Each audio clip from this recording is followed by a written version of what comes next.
homem se comunica com seus semelhantes? Comunicação é partilha ou disputa? Porque essa pulsão das pessoas em se comunicarem.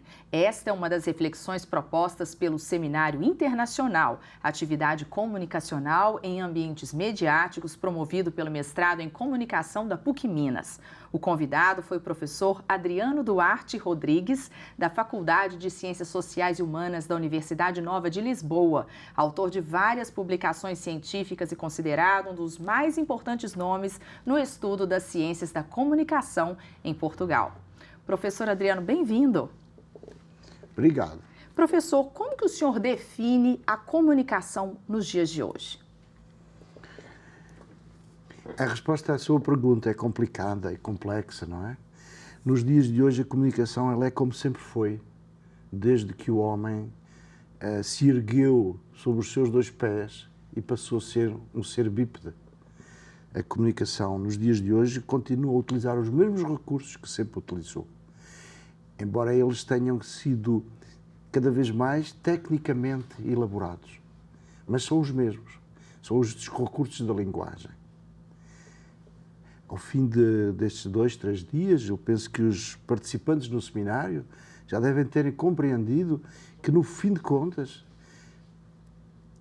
escrita, telefone, rádio, televisão, redes sociais, não são senão dispositivos técnicos que exploram as potencialidades da linguagem. Bem sei que, evidentemente, e provavelmente vai-me pôr outras questões mais específicas sobre este ponto, eu sei que hoje nós temos a ilusão de comunicarmos diferente das outras épocas, mas é uma ilusão. Em cada época, as invenções dos dispositivos técnicos que ocorreram criaram a mesma ilusão. Então, o senhor quer dizer que houve o mesmo impacto da criação daqueles dispositivos no passado e da criação da nossa tecnologia hoje, com os smartphones, com toda a inovação tecnológica no jornalismo? É a mesma comunicação? É a mesma comunicação. Se lerem com atenção os textos dos gregos da antiga Grécia, por exemplo, o Fédro de Platão sobre a escrita, vai ver que ele põe exatamente os mesmos problemas e de maneira muito clarividente que nós nos colocamos hoje acerca das redes sociais, da televisão. E que rumo que o senhor percebe que a comunicação tem tomado com essas novas tecnologias? Que caminhada ela vem fazendo? O rumo é um rumo que segue um processo que, desde o tempo do Neolítico, os homens têm avançado, que é o processo do alargamento do povoamento do nosso planeta pela espécie humana. E daí toda a tecnologia que tem aparecido consiste em alargar o âmbito, o alcance da comunicação, da interação dos homens uns com os outros.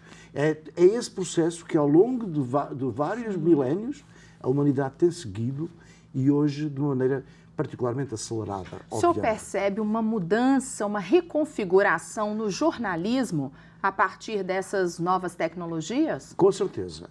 O jornalismo não é senão uma profissão histórica, como qualquer outra, como a engenharia, como a medicina, como a economia, e que obviamente está sofrendo as alterações que todas as profissões sofrem por ocasião de transformações, de mudanças que se vão dando. Uma adequação. Uma adequação às novas realidades, com certeza, e a minha aposta é que os jornalistas, e não só, todos os cidadãos, sigam com interesse e com perspicácia, com atenção, essas transformações. Sim, porque elas são várias e são grandes, né? O volume de informações que chega para todo o cidadão e para os jornalistas também é muito grande.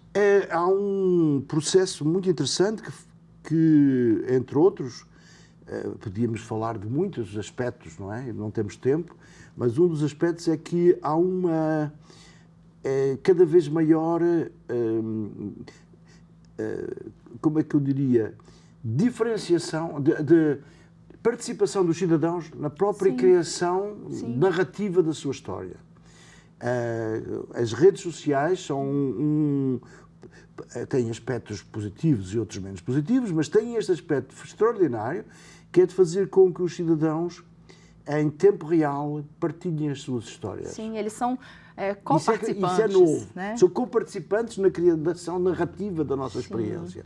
Isso Essa é uma novo grande no nosso mudança, tempo. É uma grande mudança e põe desafios aos jornalistas que até há pouco tempo pensavam, enganavam-se nisso, mas pensavam que eram os únicos narradores da nossa experiência. Sim. Não era verdade, porque havia os rumores, havia os boatos, havia histórias Agora de a gente recebe os vídeos e as fotos, então a gente tem mas no fundo foi sempre assim. Influências também. Os jornalistas nunca foram os detentores exclusivos do valor narrativo da experiência. Agora o senhor falou dos celulares. Com o smartphone, o senhor acredita que essa comunicação também mudou? As pessoas hoje, elas deixam de se encontrar mais em função do aparelho? Essa situação da comunicação, é verdade. Que tipo de situação comunicacional se estabeleceu, Renata, com esse uso do telefone celular, dos smartphones, das redes sociais? Renata, é verdade que num primeiro momento todos os novos dispositivos que aparecem criam experiências para as quais não estamos preparados. E num primeiro momento, provavelmente, eu digo provavelmente porque quem sou eu para saber o que se passa com cada um de nós, não é? Provavelmente há pessoas que exageram nesse uso e se integram nesses ambientes de tal maneira que se abstraem do seu mundo à sua volta. Eu penso que também provavelmente, a pouco e pouco, nós vamos nos habituando a ter um convívio mais sereno, mais tranquilo, mais normal, mais rotineiro. E daí o apelo que eu faço muitas vezes aos estudiosos da comunicação, para observarem aquilo que as pessoas estão fazendo com esses dispositivos. Para não partirem logo da ideia que as pessoas estão todas, digamos, viciadas nas redes sociais, que já não ligam aos filhos, aos vizinhos. Quem sou eu para julgar? Provavelmente haverá casos desses. Pessoas que ficam como que viciadas pelas redes sociais. Mas eu penso que